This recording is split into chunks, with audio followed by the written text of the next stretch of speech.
Muy buenas tardes, bienvenidos, bienvenidas todos a este primer seminario de este ciclo de seminarios que hace honor a el principio del cooperativismo, cooperación entre cooperativas.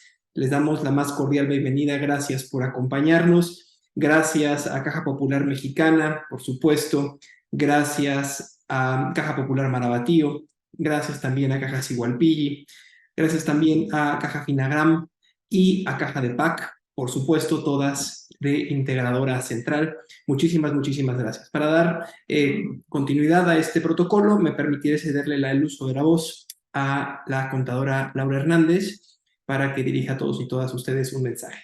Adelante, Laura. Muchas gracias, Rafael. Muchísimas buenas tardes a todos. Bienvenidos a este seminario de ética y de cumplimiento. Rafael Villeda Lugo, él es director de vinculación y formación continua en la Universidad Mondragón. Y muchas gracias siempre por el apoyo que nos dan, Rafa. Vamos a tener una serie de webinar, 2 en este año, en el mes de diciembre, y posteriormente lo retomaremos a partir del mes de enero. Son temas importantes o relevantes que son de utilidad para cada uno de nosotros y para los trabajos que venimos realizando dentro de nuestras actividades que desempeñamos, tanto en la cooperativa como consejeros. Entonces, muchísimas gracias por darse la oportunidad de estar el día de hoy en este seminario. Y Rafael ya lo comentó, van a estar participando 5 de nuestras afiliadas, que es Caja Popular Mexicana, Caja Popular Marabatío, Caja Sigualpilli de Tonalá, consejeros de Caja de PAC Poblana y de Cooperativa Finagam. Bienvenidos sean todos ustedes y yo te cedo el uso de la voz para que nos presentes al expositor, Rafa. Muchísimas gracias.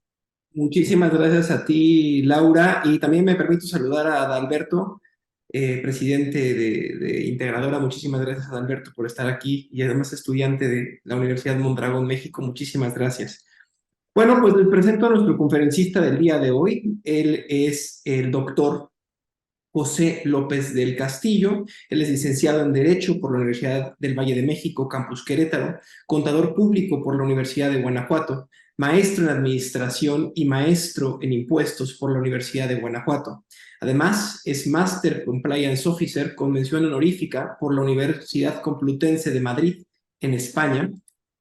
También es Master Compliance Iberoamericano por la Universidad de Salamanca, en España, candidato a doctor en Gobernanza Global y Estado de Derecho por la Universidad de Salamanca, en España. Además, hablando de sus posiciones estratégicas, es vicecoordinador del Comité Nacional de Compliance en la Asociación Nacional de Abogados de Empresas, sección Querétaro, ANADE. Es consejero INDEX Querétaro, que es la Asociación de la Industria de Exportación, maestro invitado en la Universidad Complutense de Madrid en Sistemas de Anticorrupción, académico de la Maestría en Derecho de la Universidad Mondragón, México, asesor académico en diversas universidades en México para programas de formación continua, consultor con más de 20 años de experiencia en sistemas de prevención y cumplimiento normativo y socio de LSA Compliance y B-Compliance, quizá firmas, no quito el quizá, es firmas líderes en cumplimiento, ética y reputación corporativa aquí en México, en Latinoamérica y por supuesto en España. Voy a dejar de compartir mi pantalla para que el maestro, el doctor López del Castillo pueda hacer lo propio. Muchísimas gracias, doctor López del Castillo. Todos suyos, adelante. Muchas gracias, gracias, muy buenas tardes. Me da mucho gusto saludarles, en estar nuevamente con ustedes, con algunos o varios con ustedes. Ya hemos tenido oportunidad de estar dialogando sobre estos temas que sin duda tienen importancia y siguen creciendo. Entonces voy a presentar mi pantalla para dar inicio a nuestra charla. No.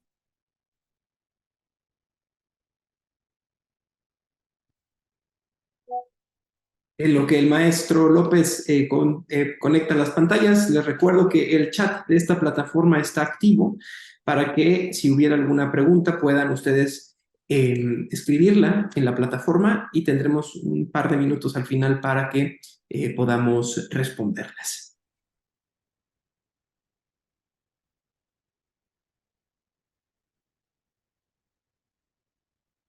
Creo que ya estamos compartiendo. Rafa, ¿me ayudas? Sí, estamos viendo tu correo electrónico. Ok, no.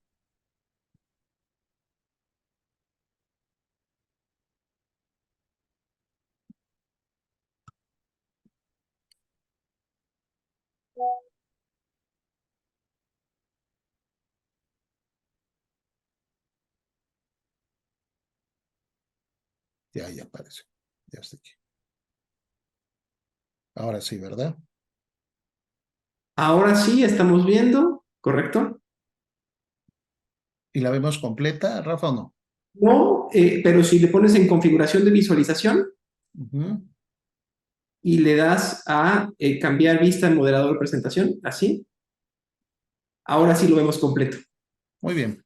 Bueno, pues muchas gracias. Después de esta prueba de tecnología, vamos a avanzar. Bueno, uno de los grandes temas que hoy se discuten en las organizaciones, en los gobiernos, en organizaciones públicas es la responsabilidad social empresarial. Y sobre este tema hay diversos conceptos, son temas que cada vez en las mesas donde se toman decisiones se platica de ello, o hay toda una tendencia en la prensa, en la televisión. Y nosotros vamos a ubicar qué es la responsabilidad social empresarial y vamos a hacer un zoom específico porque uno de los grandes temas de la responsabilidad social empresarial tiene que ver con la integridad y el cumplimiento de las organizaciones en el entorno social, cultural, pero en el entorno también normativo. Entonces nosotros vamos a hacer ese zoom para ir primero ahí y ver cómo viene evolucionando todo este tema, ¿no? Entonces vamos a dar inicio. Aquí les presento esta historia, que es una historia muy interesante.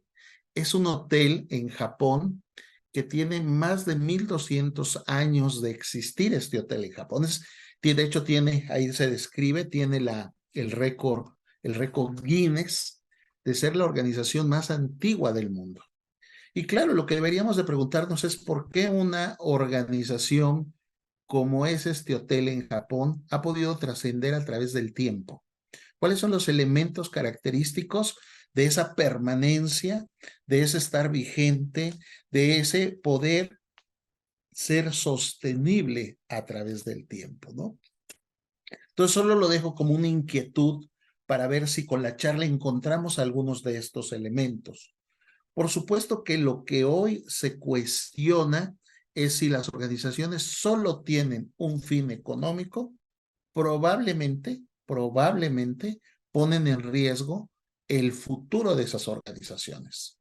La pregunta sería, oye, entonces no es necesario tener un fin económico. No, sí es importante y es fundamental para la sostenibilidad, pero no es el único elemento. Hay elementos sociales, hay elementos ambientales, hay elementos éticos y de cultura empresarial que deben ser en una parte integrados a las decisiones, a la forma de operar, a la forma en que una organización puede y quiere trascender a través de su propósito en la sociedad.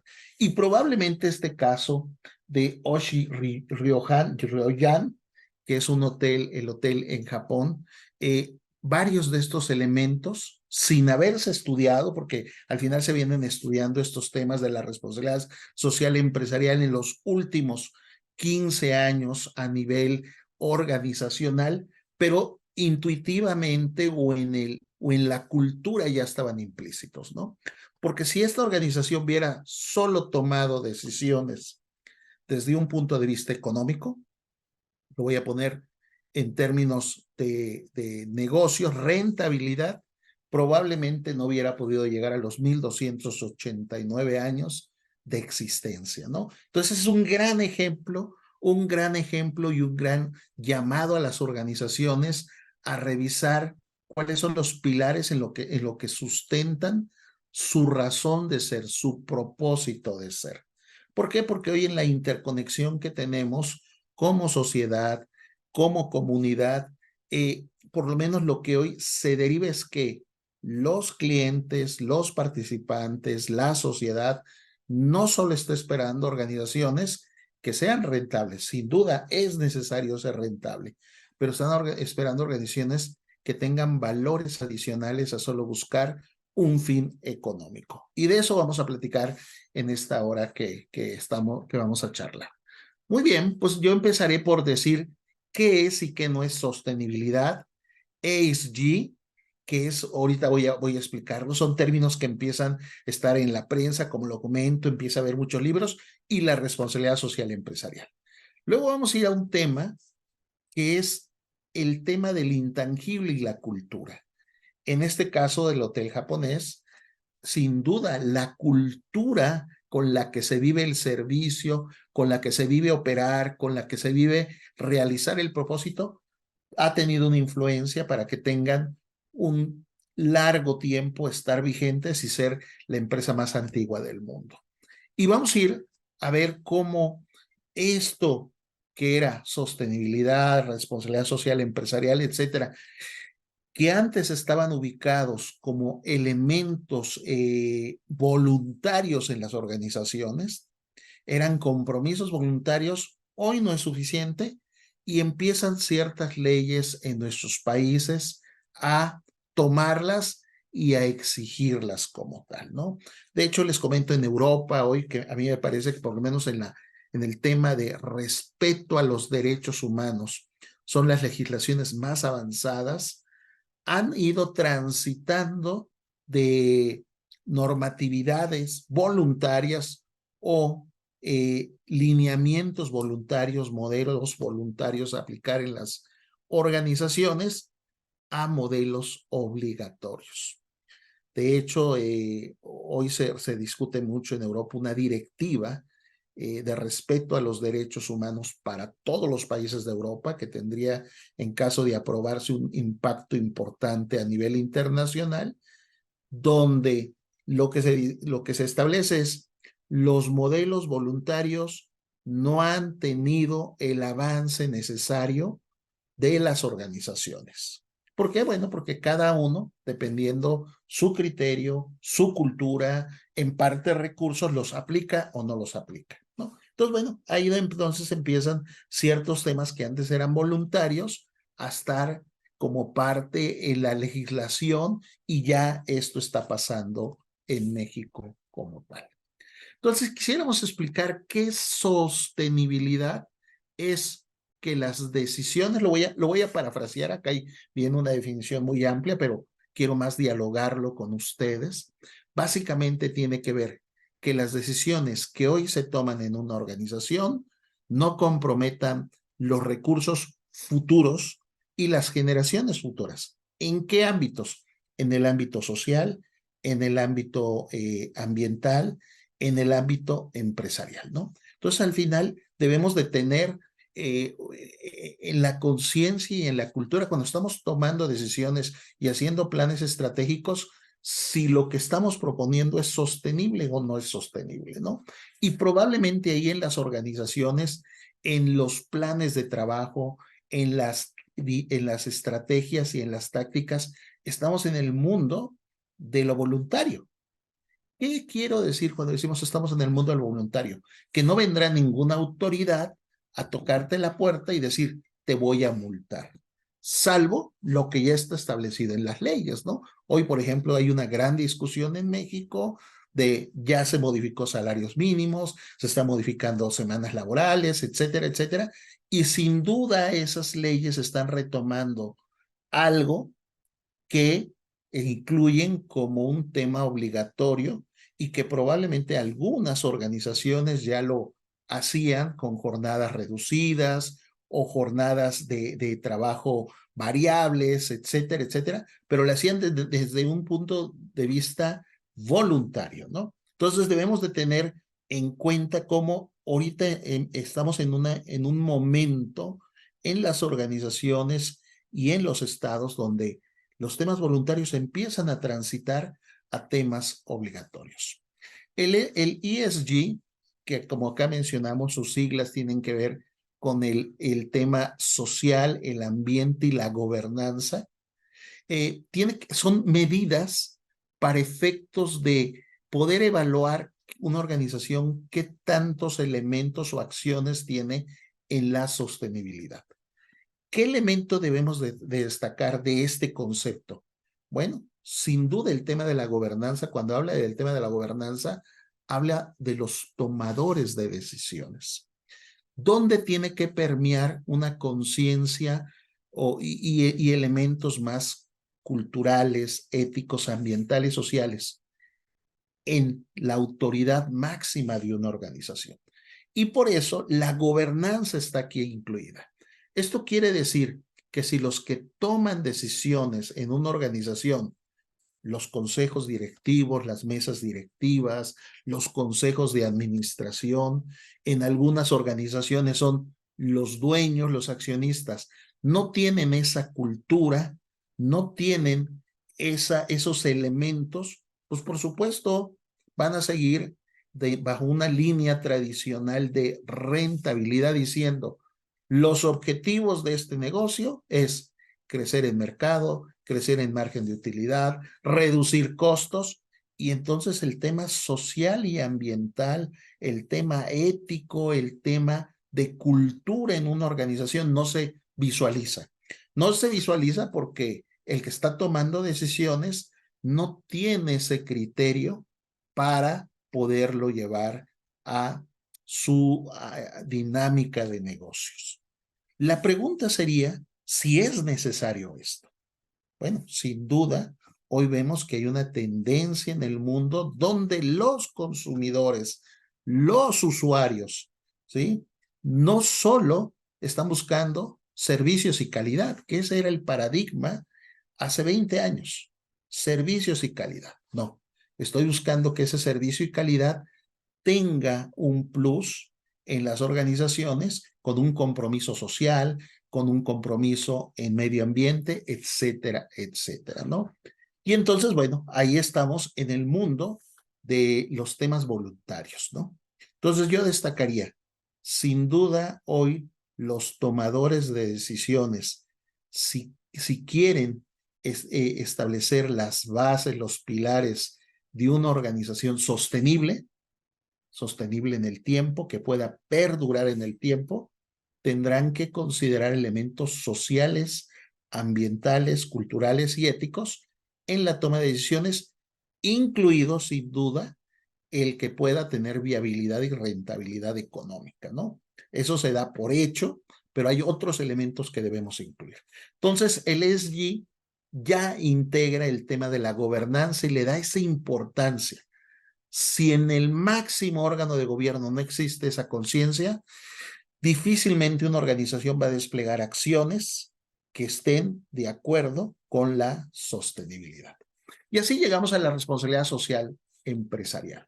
La responsabilidad social empresarial son aquellas acciones voluntarias que son desplegadas bajo una cultura, otra vez, de un tema social, de un tema ambiental, pero son aquellos elementos y valores que hacen que una organización sea diferente a otra.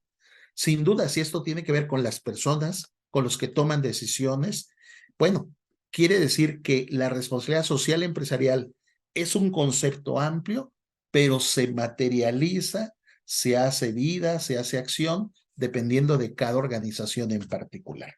Cuando me refiero a esto es que cada organización está en un ámbito, en un contexto diferente.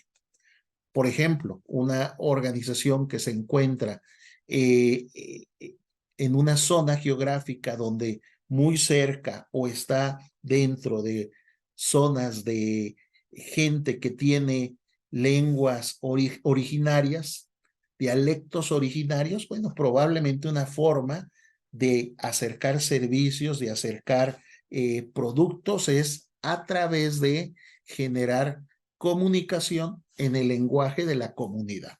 Eso nadie te lo obliga, no te lo obliga una ley en México, pero son partes de las acciones buscando tener una comunicación directa, ¿no? Entonces, lo que quiero decir es que entonces la responsabilidad social empresarial tiene que ver ya con particularizar acciones ya cada organización en sí mismo. Y eso, hoy lo que está estudiado y sustentado es que te puede dar una ventaja en relación a otros competidores. Cuando el consumidor decide qué producto consumir o qué servicio utilizar cuando invertir en responsabilidad social, en sostenibilidad, se manifiesta y se muestra al consumidor.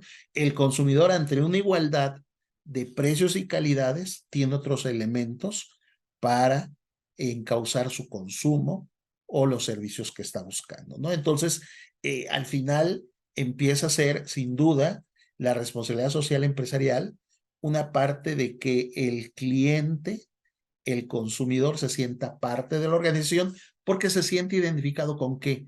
Con la forma en que se hacen negocios, con la forma en que se hace el propósito, ¿no? Entonces, ya no es este paradigma de años atrás donde decía, es mi organización, es mi empresa y yo decido cómo hacerlo, ¿no? Hoy tenemos que tener muy claro qué son los valores que la sociedad requiere hoy de las organizaciones y cómo podemos empatar esos valores de la sociedad con los valores de la organización. Y ahí estamos ante la responsabilidad social empresarial. Ahora, cuando hablamos de responsabilidad social empresarial, en términos muy concretos, que hablamos de cultura, estamos hablando de acciones, pero estamos hablando muchas veces de lo que le llamamos el intangible de las organizaciones. ¿Por qué es intangible? Bueno, porque las organizaciones tienen oficinas, tienen edificios, tienen escritorios, tienen computadoras. Pero cuando decimos, oye, ¿y la cultura, la responsabilidad social, dónde está? Es un intangible que luego se convierte en acciones, por supuesto. Es un intangible. Esta estadística nos revela la importancia del intangible para las organizaciones. Es una estadística de la Bolsa de Valores de Estados Unidos, ahí se mide, pero fíjense, muy interesante porque lo que dice esta estadística es que en 1975, el 83% del valor de las empresas que cotizaban en Estados Unidos, su valor eran los tangibles. ¿Cuáles eran los tangibles? Pues todo lo que podemos tocar, edificios, coches, fábricas, etc. Y solo un 17% eran los intangibles. Fíjense cómo ha evolucionado porque en 2020, qué interesante, el 90% del valor de las empresas que cotizan en Estados Unidos es el intangible y solo un 10% es el tangible. Esta es la única forma en que podemos entender algo que lo escuchamos mucho. Por ejemplo, los vehículos Tesla. Tesla tiene 4 fábricas, hoy construyendo la 5ª, en el mundo. Volkswagen tiene 100 fábricas en el mundo. El valor de Tesla es mayor al valor de Volkswagen hoy como empresa. ¿Por qué? Porque Tesla tiene un intangible. ¿Qué es el intangible? Es líder el conocimiento de los coches eléctricos, pero también ahí en ese intangible tiene un valor su marca, hay una cultura, hay una ética de cómo se trabaja, ¿no? Entonces, el intangible son varios elementos. Y dentro de esos varios elementos, yo les diría, se encuentra sin duda la ética, la cultura, la responsabilidad. De hecho, hoy los grandes fondos a nivel internacional que invierten en grandes proyectos, cuando van a invertir, algo que evalúan de ese proyecto es que ese proyecto sea sostenible. Ya vimos que es sostenible, que esté sustentado en una ética y en una cultura adecuada.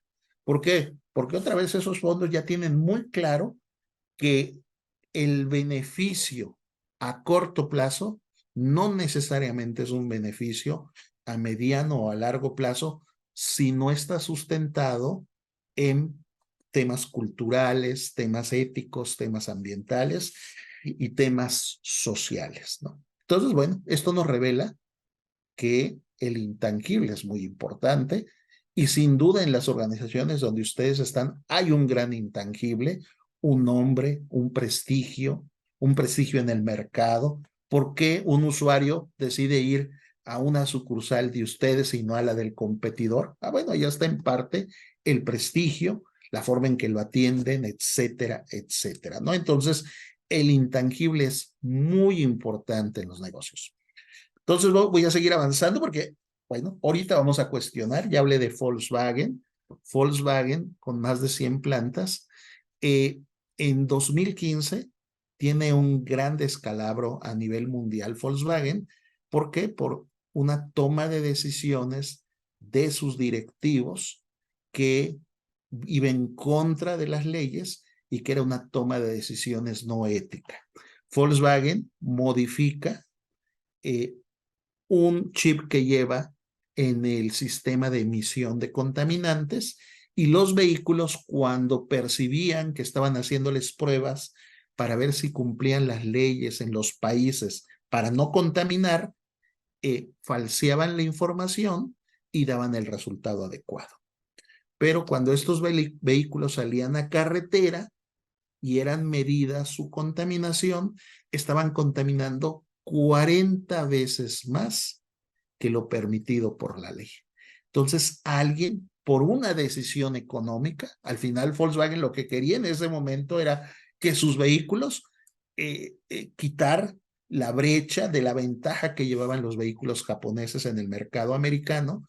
Entonces, Volkswagen lo que hace es genera vehículos, sistema diésel, que teóricamente eran más amigables con el ambiente, más económicos, mintiendo.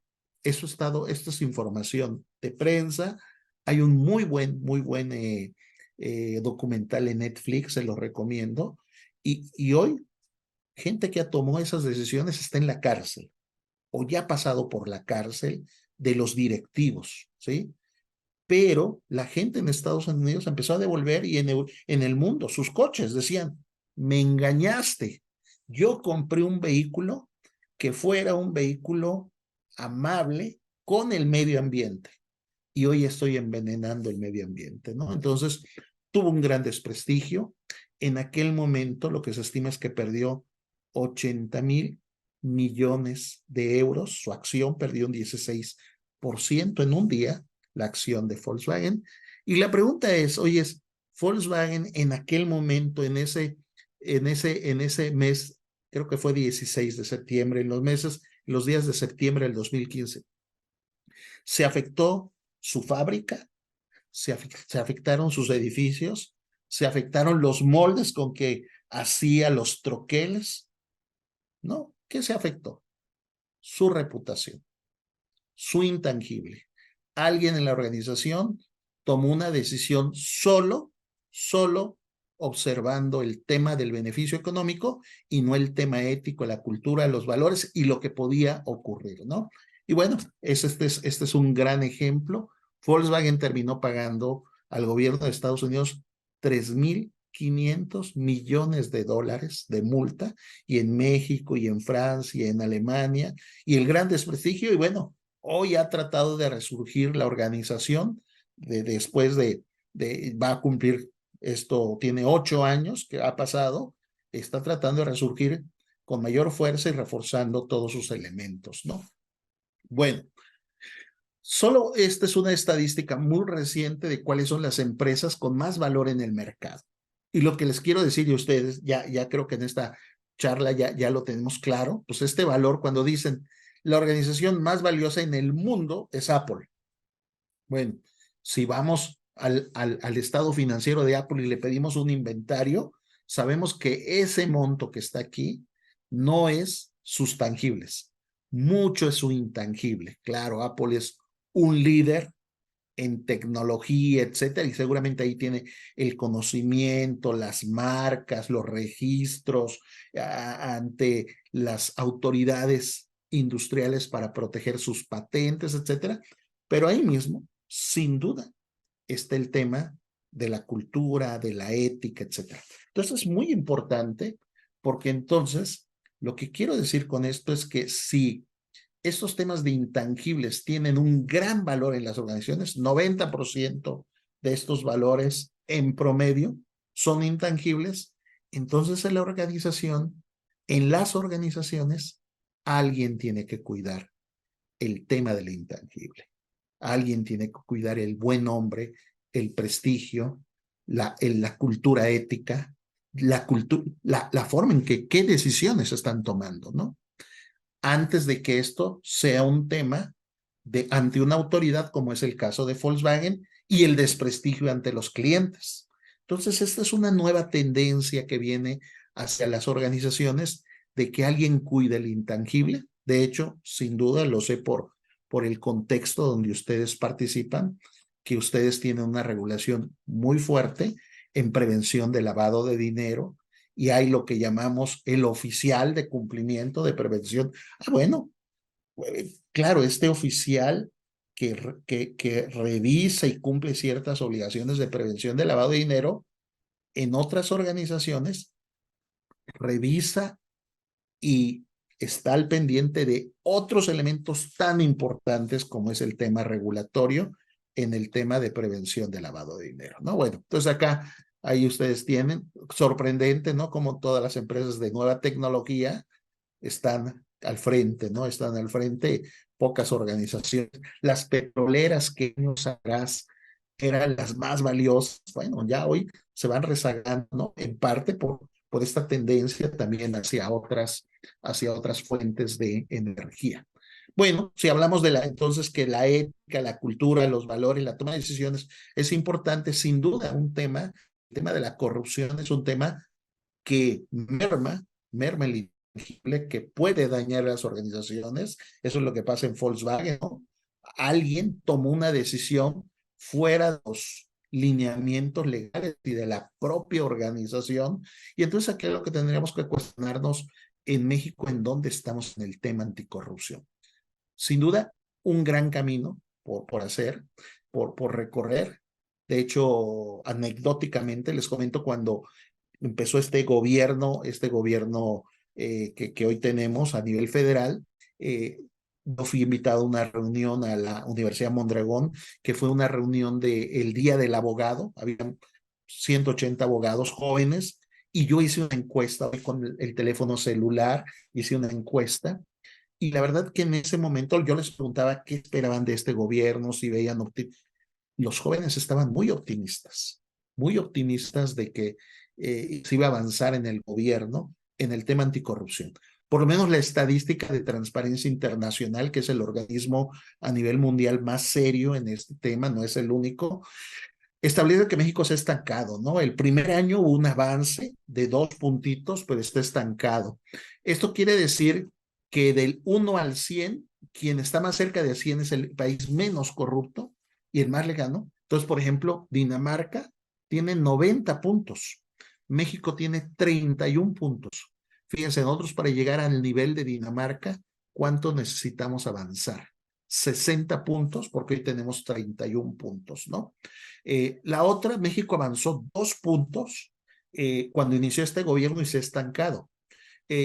¿Cuánto necesitaríamos para llegar a los 80 puntos? Pues necesitaríamos 20 años si fuéramos avanzando de 2 en 2.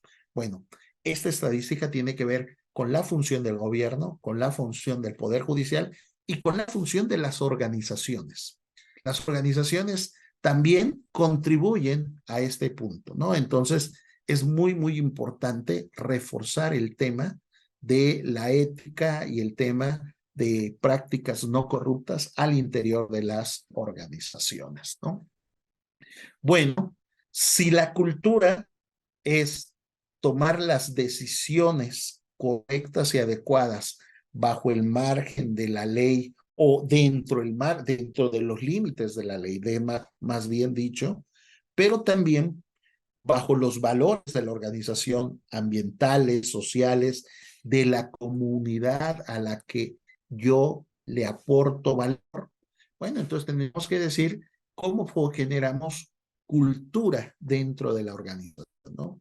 Y cuando las organizaciones están preocupadas por las generaciones futuras, por los hijos, los nietos de las decisiones que hoy tomo en la organización, es cuando podríamos decir que entonces estamos en la sostenibilidad, ¿no?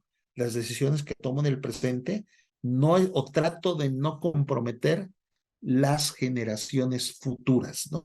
Entonces, sin duda, esto es un buen elemento cuando estamos tomando decisiones en la organización, es decir, oye, esto no estamos poniendo en riesgo el futuro el futuro también, ¿qué es? El prestigio de nuestra organización como tal, ¿no? Entonces, bueno, hay una barra desde el más básico, generar acciones para ganar dinero, hasta generar acciones para ganar dinero y una serie de elementos adicionales, ¿no? Bueno, entonces bajo la cultura, ya platicábamos en parte, una parte importante en las organizaciones en el tema cultural es el cumplimiento de las leyes. El caso de Volkswagen es muy interesante porque aparte de las consecuencias que tuvo la empresa tuvo consecuencias. Los directivos que tomaron decisiones incorrectas fuera de la ley también tuvieron consecuencias. Hoy este hecho es una de las situaciones que cada vez toma más fuerza en nuestro país, ¿no? Algo que se evalúa, que se analiza, que se investiga, es las decisiones que toma una organización tiene consecuencias para la organización negativas, cuando es el caso, pero también se analiza quien toma esas decisiones, si las tomó con esa mala intención. Si esa empresa no tenía una cultura adecuada para tomar esas decisiones, ¿no? Si no estaban presentes los valores en la toma de esas decisiones, ¿no? Y cuando al final en esas investigaciones pudiera llegarse a una conclusión que no fue lo correcto, pues hay sanciones para la empresa y sanciones para quien toma las decisiones, ¿no? Entonces hay que tener presente que esto es lo que está pasando hoy en el tema del cumplimiento legal, ¿no? El cumplimiento legal que es parte de la cultura ética es cumplir con las leyes a que está sujeta cualquier organización como tal, ¿no? Esta parte ya la hemos platicado. El tema de la cultura tiene que ver con esos valores que la organización decide fomentar, que la decisión decide que son los valores que debe entender todo el grupo que está interno y todas las relaciones fuera de la organización, porque es con lo que cree y es con lo que va a sostener su operatividad, ¿no? Entonces, hay una cultura y por eso muchas veces decimos, esta persona viene de tal organización, porque a veces hasta hay cierto lenguaje, cierta forma de ser, cierta forma de conducirnos, ¿no? Porque está implícito las conductas y atrás de esa conducta hay un valor como tal, ¿no? Bueno, hoy las organizaciones, para poder lograr sus objetivos, su propósito económico, social, ambiental, sin duda busca generar una cultura primero, de integración, de respeto, pero de competitividad. Las organizaciones no son ajenas a esto, ¿no? Ser competitivas, ser más eficientes, por supuesto. Y esto se fomenta a través de valores, a través de una serie de elementos que se comparten en las organizaciones como tal. Ya hemos platicado también, hay decisiones a corto plazo y hay decisiones a largo plazo, y sin duda la sostenibilidad tiene que ver con el largo plazo, ¿no? Sin duda, entonces siempre deberíamos de cuestionar en una decisión que estamos discutiendo, en un nuevo negocio, en un plan estratégico, esto que vamos a decidir tendrá un impacto a corto plazo, ¿cuál? Y a largo plazo, ¿cuál? ¿No? Creo que eso es fundamental porque es parte de la toma de decisiones. Y bueno, aterrizamos todos estos conceptos de negocios, de organización, de propósito, a la legislación hoy que tenemos en nuestro país.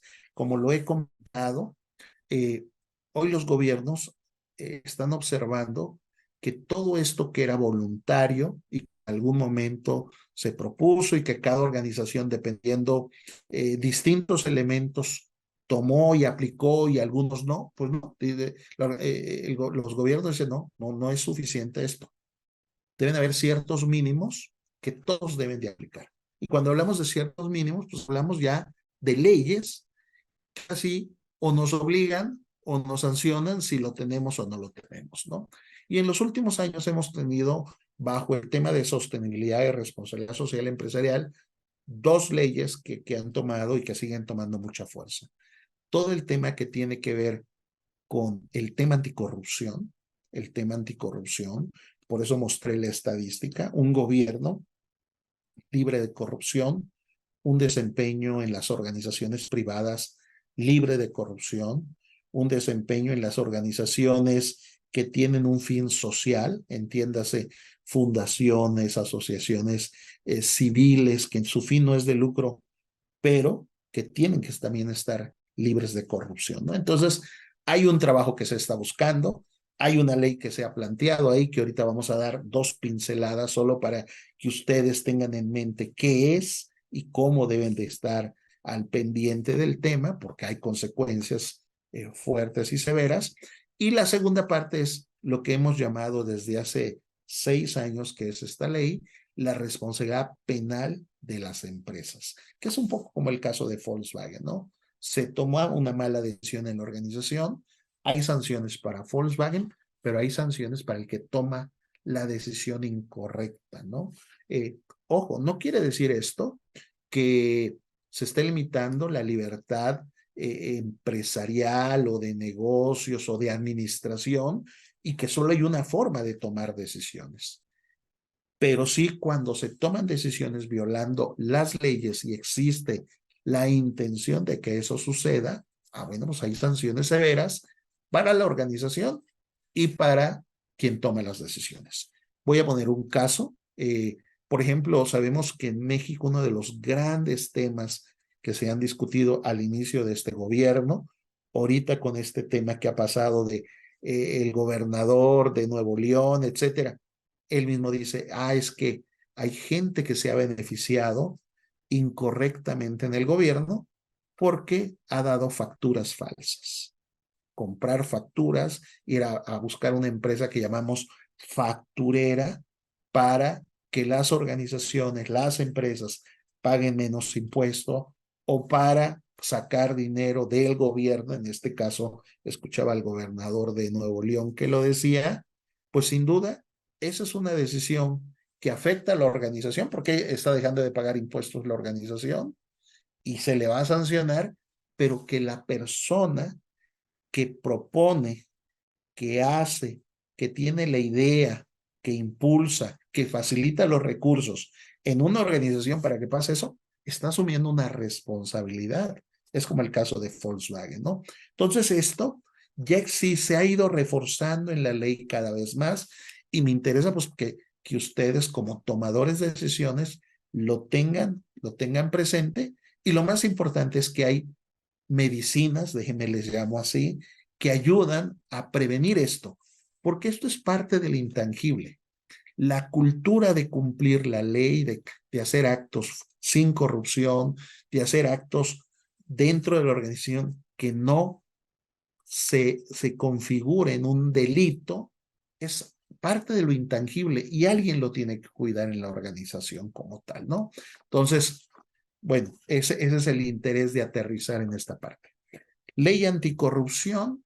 Tenemos una ley que ahí ya lo vieron. De hecho, este material se les va a compartir para que ustedes tengan ahí las referencias. La ley se llama la Ley General de Responsabilidad Administrativa y la Ley General de Responsabilidad Administrativa tiene 2 partes. Una parte del funcionario público que hace mal uso de los recursos. Voy a ponerle nombre muy directo, que roba los recursos, que abusa de los recursos. Bueno, esta es la ley que sanciona. Pero también esta ley sanciona cuando una organización interactúa con el gobierno y en esa interacción, en ese trabajo, existe un acto de corrupción.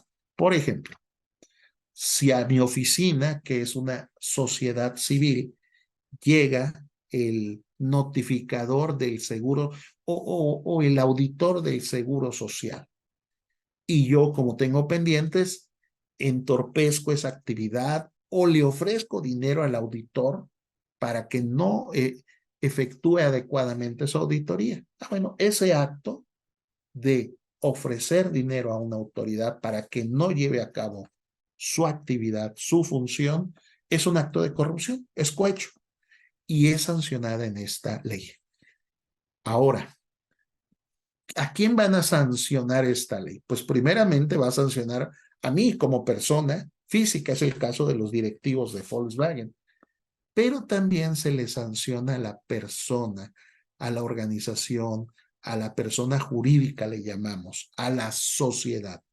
Porque entonces esta ley lo que dice es que Las personas morales serán sancionadas cuando hayan faltas administrativas, salvo que tengan una política de integridad. ¿Qué es una política de integridad? Todos estos puntos que están. Un manual de organización, un código de conducta, sistemas de vigilancia y auditoría, un canal de denuncia, entrenamiento y capacitación, etc. Esto es lo que protege a una organización para que no, o previene, para que no cometa actos de corrupción. Y esto es lo que se le llama el compliance anticorrupción. Entonces, digamos, no existe el nivel cero de corrupción en las organizaciones ni en los países. Lo que sí existen es medidas que pueden prevenir y pueden proteger a las organizaciones. Y entonces lo que dice esta ley es que las organizaciones que tienen estos puntos que están acá, del 1 al 7, y se comete un acto de corrupción en su organización, ¿sí? Será evaluado esto como algo positivo para tener un atenuante o una eximente de responsabilidad. ¿Sí? Entonces esto es importante porque entonces lo que está diciendo es, hay formas de proteger el intangible, hay formas de proteger a la organización para que no cometa actos de corrupción. Al final, siempre existe un riesgo en las organizaciones, pero si se materializa el riesgo, tenemos forma de cómo protegerla y cómo en una investigación o en un juicio poder mostrar los elementos que la organización ha integrado preventivamente. Por supuesto, esto es preventivo. Y las ustedes que son organizaciones que ya vienen trabajando desde hace mucho tiempo con sistemas de reporteo, sistemas de cumplimiento, sistemas de calidad, esto es como un sistema de calidad, pero es un sistema de gestión antisoborno. Entonces la invitación es decir, oye, ¿qué tanto de esto tenemos en la organización? ¿Qué tanto deberíamos de tener esto? Esto ya es ley. Claro, ninguna autoridad llegará a sus organizaciones a sancionarlos si no lo tienen. El tema es que cuando se comete un acto y inicia una investigación, es la mejor forma de defender a la organización, a los funcionarios que actúan bien. Decir, mira, nosotros en todo lo posible hemos tratado de proteger y actuar adecuadamente, ¿no? Entonces, esto es lo que llamamos la ley anticorrupción y un sistema de compliance anticorrupción, ¿no? Un sistema de compliance anticorrupción, ya lo tenemos aquí en la ley, ¿no? Bueno, voy a la responsabilidad penal de la persona jurídica, que ahí me preocupa un poco más. Me preocupa, yo soy, al final, como abogado, me preocupa que una de las decisiones que se tomen en una organización se traduzca en una responsabilidad penal. Cuando hablamos de los temas penales hacia la persona física natural, estamos hablando de las sanciones de la posibilidad de perder la libertad, ¿no? Que es lo que ha pasado en Volkswagen. Algunos funcionarios que tomaron una decisión no ética buscando un beneficio económico en la organización están en la cárcel. Adicionalmente, se le sancionó a la organización como tal. Bueno, nosotros desde el 2015 tenemos una reforma en el Código Penal Federal donde se establece que las organizaciones pueden cometer, o los miembros de las organizaciones, cuando cometen actos que se configuran como delitos, hay responsabilidad de la organización. Esto es muy interesante porque antes de que existiera esta ley, que es una ley, pues no nueva, pero para efectos jurídicos muy nueva, tiene 6 años, cuando se cometía un acto ilícito en la organización, se sancionaba a la persona que cometió el acto. Eso siempre ha existido, pero no se sancionaba penalmente a la organización. Claro, la pregunta es, oye, penalmente, ¿cómo puedes sancionar a una organización? Porque si la sanción, cuando hablamos de un tema penal, es una sanción o económica o perder la libertad, ¿cómo puede perder la libertad una persona que es una empresa, una organización? Ah, bueno, para efectos de las sanciones a la organización, hay desde la multa, la suspensión de actividades, ¿sí? Hasta la posibilidad de lo que llamamos la sanción de muerte de la organización. Esto es, un juez puede pedir que la organización ya no opere. Y esto puede pasar para un hospital, un equipo de fútbol, una universidad, un banco, un despacho, una industria. Cualquier organización que comete dentro de su actividad un ilícito y no puede demostrar que trató de prevenirlo, puede ser sancionada hasta ese punto. En el caso de Volkswagen, por supuesto, habían involucrados miles de trabajadores. Era muy difícil que un juez dijera, como la organización violó la ley, vamos a dictar la pena de muerte para ciérrese la empresa. No, a cambio le pusieron 3.500 millones de dólares de multa a Volkswagen, ¿no? Pero esto que parece ser como un guión de televisión o de película, porque son montos, bueno, hoy en México ya tenemos leyes que eso es lo que están buscando. El tema es cada vez, poco a poco, las autoridades, los jueces, los fiscales van aplicando. Muy bien, aquí están los delitos que pueden cometer cualquier organización, mi despacho, la universidad, las organizaciones donde ustedes colaboran o son parte de las mesas directivas, ¿no? Entonces, claro, hay algunos delitos que son más cercanos a las organizaciones, como es el cohecho, el encubrimiento, el contrabando, etcétera, ¿no? Hay otros delitos, como es, por ejemplo, corrupción de personas menores de 18 años, donde en el tipo de organización donde estamos es muy difícil que se dé. ¿Dónde se puede dar esto? Pues se puede dar en los hoteles, en los bares, en los restaurantes, en los centros de espectáculos, se pueden dar algunos. Entonces, lo que quiero decir con esto es que bajo la ley hoy que tenemos en México hay que revisar cuáles de estos delitos se pueden dar en la organización donde yo me encuentro, ¿no? Acá están las multas o las sanciones, perdón, que lo he platicado, multa, suspensión, disolución. Esto es ley, está marcado en la ley, ¿sí? Como tal. Y lo más importante, así como en el tema anticorrupción, hay un compliance anticorrupción que en caso de que se cometa un acto, puede haber una forma de demostrarle a una autoridad que la organización ha actuado bien a pesar de que se dio alguna actividad fuera de la ley. También pasa lo mismo en el tema penal. En el tema penal, lo que establece la ley es que debería haber un modelo de gestión y vigilancia, y entonces aquí vienen 6 puntos. Debe haber un análisis de riesgo, debe haber una capacitación, deben haber modelos de control de recursos financieros, debe haber un canal de denuncia, deben haber un sistema disciplinario y debe haber una verificación, vigilancia y auditoría permanente de esto.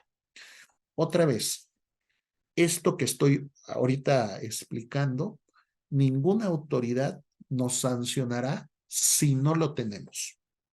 Lo que sí es que si hay un hecho que configurara un delito, se sanciona a la persona y se sanciona a la empresa también, a la organización como tal, ¿no? Entonces, ¿cuál es la forma de defender y proteger ese intangible que hemos platicado al inicio de la charla? Pues teniendo un modelo de compliance, de prevención en temas penales, donde yo pueda ir gestionando, ir evaluando, ir mejorando, y en caso de que se presente algún elemento, puedo defenderlo ante un fiscal o ante un juez como tal, ¿no? Entonces, estos son los temas, ¿no? La pregunta, por ejemplo, hoy que esto ya es ley, es, por lo menos en las empresas privadas, en las sociedades anónimas, en las de responsabilidad limitada, es por qué, si ya existen estas leyes, algunos consejos de administración en este tipo de empresas no han tomado acciones para prevenir el valor de la empresa, el intangible. Porque en la medida en que yo tenga esto, sí hay una inversión de tiempo, de recursos, pero al final lo que estoy protegiendo es un valor mayor, el valor de la organización, ¿no?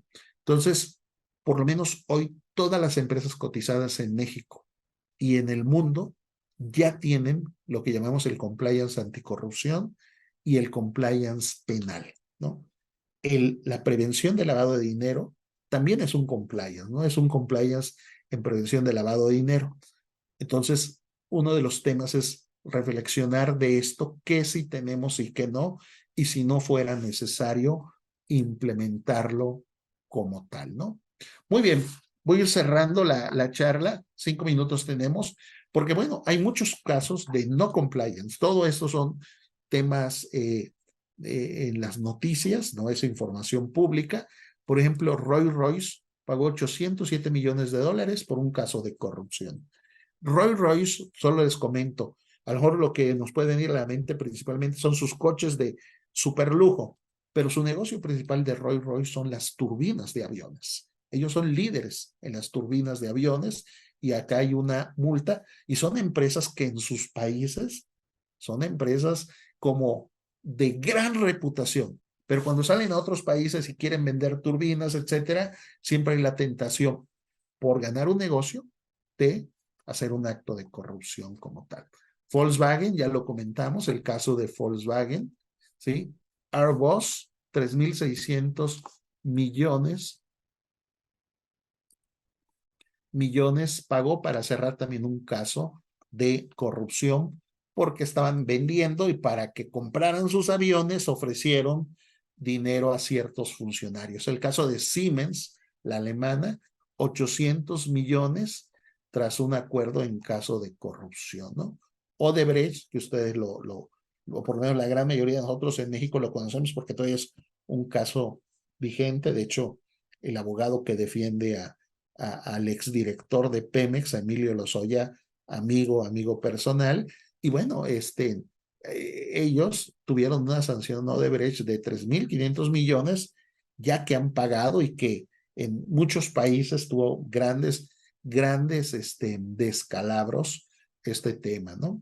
Esto sin duda, seguramente alguno de ustedes lo recuerda, es un caso, unos ejemplos de no compliance o de reflexión, de aprender, el caso de la entrevista en la Eurocopa de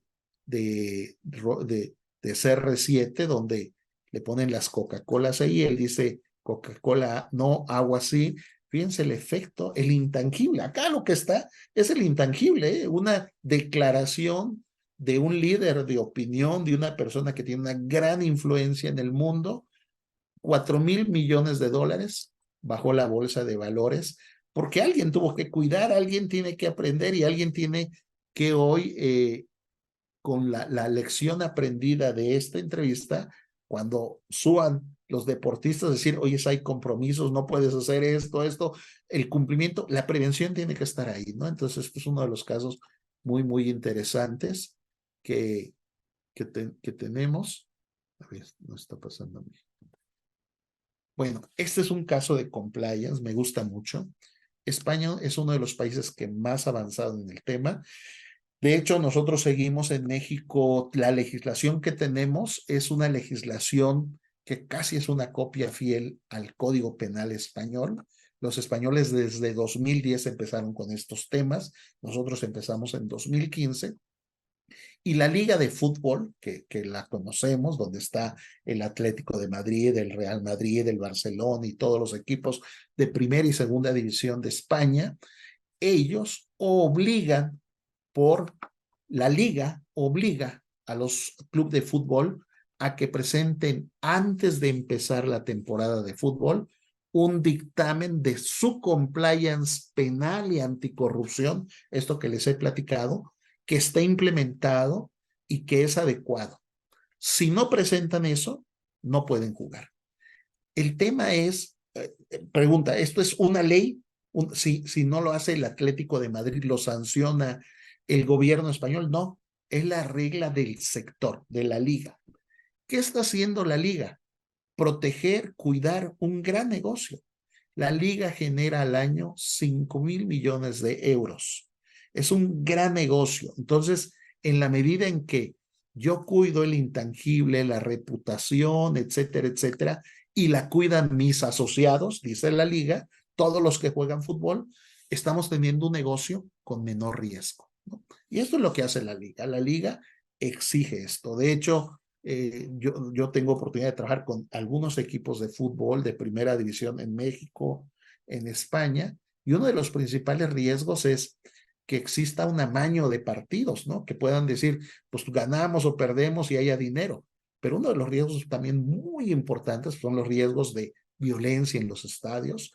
Yo vivo en Querétaro, vivimos ya acá hace 1 año y medio, 2 años, un tema muy severo de violencia en los estadios, pero uno de los riesgos muy importantes en los equipos de fútbol cuando tienen academias de niños de fútbol es que no haya un abuso sexual o un abuso o violencia en esas academias.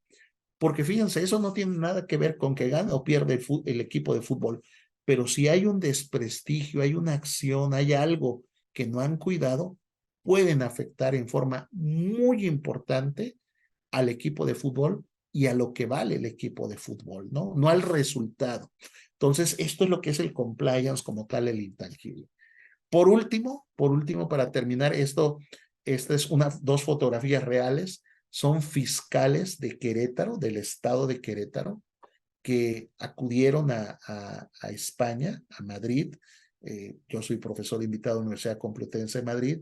Yo los acompañé a entrenarse en compliance penal, ¿no? Cada vez estamos viendo más autoridades, jueces y fiscales en México que se están preparando porque la ley ya está ahí. Esto que vimos de anticorrupción y penal son leyes que ya existen en México, que invitan a las organizaciones a reforzar su tema ético y su cultura, pero que adicionalmente a eso le puede traer un gran valor porque estamos cuidando el intangible. Bueno, pues las autoridades ya hoy se están preparando, ellos fueron a tomar una capacitación en España. Entonces, ¿qué quiere decir esto? Que cada vez van a haber más investigaciones de este tipo y donde si nosotros tenemos un programa de compliance anticorrupción y un programa de compliance penal construido, vamos a estar mejor para proteger primero a la organización y después también para efectos de poder demostrar ante una investigación el bien actuar de la organización o ante un juez, ¿no? Entonces, bueno, esta es la información que preparamos para ustedes. Son temas de reflexión. Seguramente cada uno de ustedes están en distinto momento. A lo mejor algunos, por lo menos yo escuchaba en alguna otra conferencia, ya han avanzado algunos no. Entonces, bueno, nada más son temas para que ustedes reflexionen cómo están en sus organizaciones. Doctor López del Castillo, muchísimas gracias por tan interesante charla. Entiendo que tiene que salir disparado a otra sesión. No, El tiempo, de verdad, se lo agradecemos muchísimo. Y antes me gustaría, antes de concluir la sesión y cerrar, por supuesto, me gustaría agradecer a Integradora Central y a todas sus organizaciones, a todas sus OCAPs que participan el día de hoy por haber accedido a este seminario. Y me gustaría platicarles sobre estos programas que tenemos con enfoque cooperativista en la Universidad Mondragón, México. Son una licenciatura en gestión de empresas de economía social, una maestría en dirección e innovación de empresas de economía social y una maestría en creación y desarrollo de empresas sociales y solidarias.